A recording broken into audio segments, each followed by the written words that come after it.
Hey, this is Scott Tarvey Banzai. In this video, we'll be talking about the Fujifilm X-T20. Thanks to Cameracraft in Rockford, Illinois for letting me try this out at their shop. So the X-T20 is in the middle of the range with Fujifilm's cameras. You have the X-T2 on the top end, which I did a video on just recently, and then this X-T20 below that. So I'll be comparing those two cameras. I'll also be mentioning my X100F a little bit as well. With the X-T20, you are paying about 55% less than the X-T2. That's a pretty significant difference. So what do you gain and lose? First off, the similarities: 24 megapixel X-Trans sensor, the NP-W126S batteries, which are great, the 4K video at 30 frames a second, 100 megabits, and then the processor itself is basically the same in these cameras. You do have the magnesium alloy case as well in this camera. Now there are quite a few differences between this and the X-T2. This has a smaller viewfinder at 0.62x magnification versus 0.77x magnification in the electronic viewfinder. The top controls are a little different.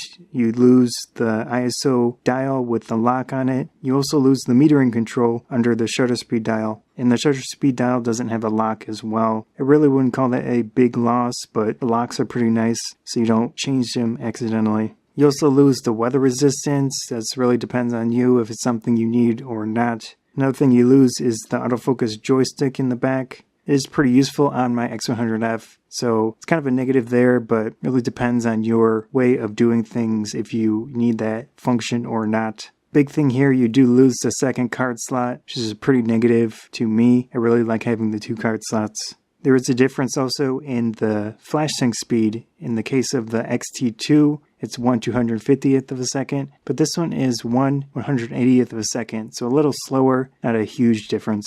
The last difference that I noticed is the USB. In this case, it's USB 2 versus USB 3, so you get a slower port on the X-T20. Really depends on if you need those extra features or not. Now this camera is really no slouch in the direct control department. I really like dials and buttons that allow me to control things directly. In this case, you got the mode dial, of course, shutter speed, exposure compensation. Still really great to have all those. This camera does have the dual dials for adjusting settings. In this case, it'd probably be ISO for one of them, and of course with aperture, it really depends on the lens. As I mentioned, the SD card is a single slot. It is kind of tucked away between the battery and the door on the bottom, which is pretty difficult to get to. Not a great location for the SD card slot. I did notice the tripod screw hole isn't in line with the lens. Not a huge negative, but I like to usually have it in line with the mount and lens.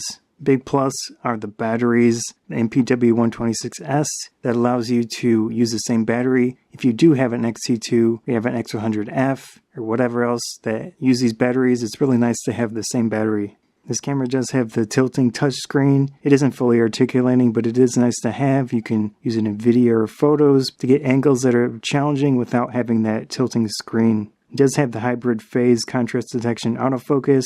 Also does have the 4K video. Pretty nice at the 100 megabits, so it's basically the same video. And it also has a 2.5mm mic jack. Jack also acts as a wired shutter release if you have that. Now 2.5mm is kind of a hassle because with microphones it's 3.5mm usually, so you'll need some type of adapter. I did try the Wi-Fi app on this camera. I was curious to see if there were any differences between the X100F. Function-wise, there really wasn't anything that I noticed. So of course with video, I would like to see more function to the video in their Wi-Fi Android app. If you are doing professional work, I could see using this as a third backup. So if you had two X-T2s, use this as a third in your bag. It's pretty small, but it allows you to use the same battery, use the same lenses, basically the same control layout for the most part. So in that case, you would spend quite a bit less for a nice backup. However, if you just want a nice little camera, in this case, it has a lot of function, a lot of control. Really, I think it'd be hard to go wrong with this camera. If you just want to get into the Fujifilm system,